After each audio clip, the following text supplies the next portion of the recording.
दोस्तों की हाल है खैरियत है। हम जी असी पहुँचे हैं आज जी साडा थोड़ा छोटा जिहा फार्म है जी। इन्हें जी असी बकरियां भी रखियां हैं, इन्हें छोटा छोटा माल रखा है।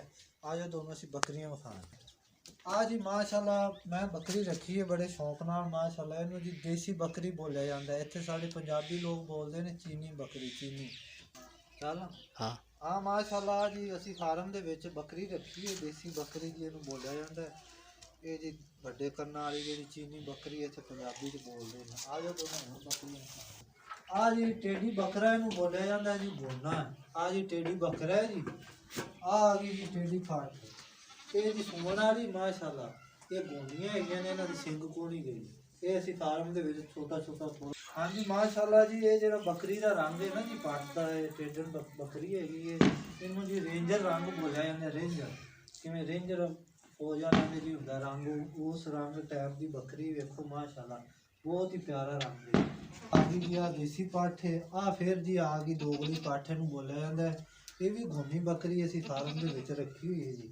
इहदा लाल रंग है जी सुरख है जी ते इधर आ जाओ आ भी जी टेढ़ी बकरियां हैगियां ने रंग वेखो माशाल्लाह इन्हां दे जी बड़े खूबसूरत रंग अल्लाह ने दिते ने जी। वेखो आ जी सिंगां वाली बकरी ते असी माशाल्लाह छोटा जिहा फार्म है थोड़ी जी बकरियां ने जी ते रंग भी माशाल्लाह इन्हां दे खूबसूरत ने थोड़ा थोड़ा माल रखा है जी।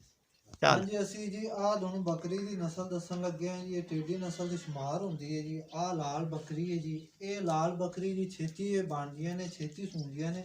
इस बकरी ने जी दो आ ते इक ओ बकरी एक आ बकरी हैगी जी ये 3 पट्ठां दित्तियां सन इन्हें। इस तो बाद जी ये 3 पट्ठा बन गई ने जी ये वो दुनिया इस बकरी ने 3 पट्ठा दित्तियां ने ये 3 दोबारा सून वाली ने होर 2 महीने बाद इन्होंने सू पैना फिर ये दोबारा सूई है जी इन्हें फिर 3 बकरियां दित्तियां ने ते माशाल्लाह नस्ल बड़ी अच्छी है जल्दी तैयार होंदी है जल्दी ये सू पैंदी है। हाँ जी असी माशाल्लाह हम दोनों ये गल दसन लगे हैं जी आ देसी बकरी हैगी जी ये तुसी रखोगे एक तो इहदा रेट ज़्यादा है।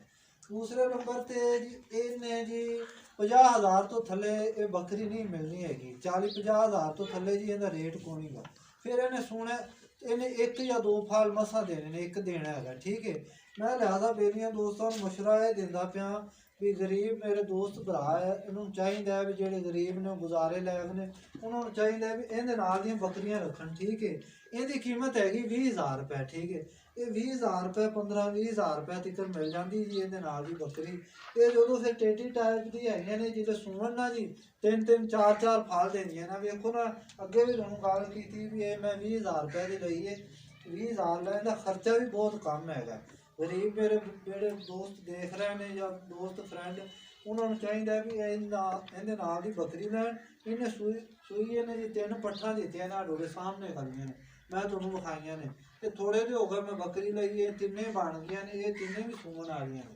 लिहाजा मैं बेलियां दोस्तों को मशवरा देवांगा इहदे नाल जे तुसीं बकरियां रखो। जिहड़ी पहले बकरी दिखाई है वो 40-50 हज़ार दी ते वो जेडे गरीब दोस्त ने उन्होंने चाहिए इहदे नाल दियां रखन ते फिर जल्दी ये सू पैंदियां ने जल्दी तैयार हो जांदियां ने। उगो जिहड़ी सूई जेडे ने 3 पट्ठा दित्तियां ने वो भी जी सूवन ते तैयार ने महीने 2-2 महीने बाद उन्होंने भी सू पैना।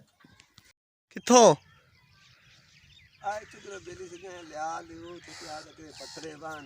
फिर दाद दा भला होवेगा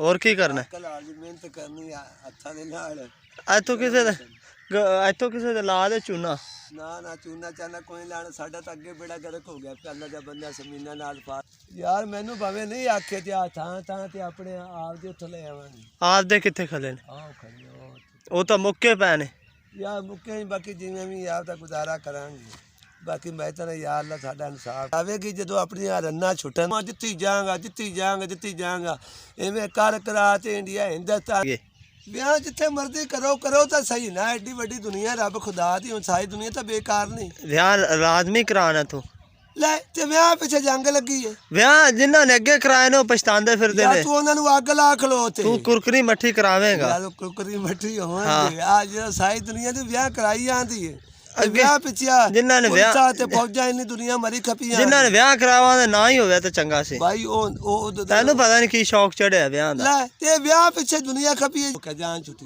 ब्याह तू कराना ना ਤੇ ਵਿਆਹ ਹੀ ਤਾਂ ਕਰਾਉਣਾ, ਵਿਆਹ ਹੀ ਤਾਂ ਹੁੰਦਾ ਨਹੀਂ ਪਿਆ ਲੱਖਾਂ ਕਰੋੜਾਂ ਚੱਲ ਦਾ ਵਿਆਹ ਕਰਨੇ ਆ, ਤੇਰਾ ਵਿਆਹ ਕਰਨੇ ਆ। ਬੜੀ ਮਿਹਰਬਾਨੀ, ਵਿਆਹ ਹੋ ਗਿਆ ਤਾਂ ਬਸ ਅੱਜ ਤੂੰ ਗੁਸਲ ਕਰ, ਤੇਰਾ ਵਿਆਹ ਵੀ ਕਰਨੇ ਚਲੋ ਠੀਕ ਹੈ, ਆਪਾਂ ਗੁਸਲ ਕਰਨੇ ਆ ਨਾ। ਆ ਨਾ ਧੋ ਤੇ ਗੁਸਲ ਕਰ, ਪਹਿਲਾਂ ਗੁਸਲ ਕਰ, ਚੰਗੇ ਕੱਪੜੇ ਪਾ ਤੇ ਜਾਮਾ ਜੁਮਤ ਕਰਾ ਤੇ ਐਂ ਲਾੜਾ ਬਣ ਜਾ, ਲਾੜਾ ਪੰਜਾਬ ਦਾ ਲਾੜਾ ਬਣ ਜਾ। ਚਲੋ ਠੀਕ ਹੈ, ਅੱਲਾ ਸੋਹਣਾ ਚੰਗੀਆਂ ਕਰੇਗਾ। ਹਾਂ।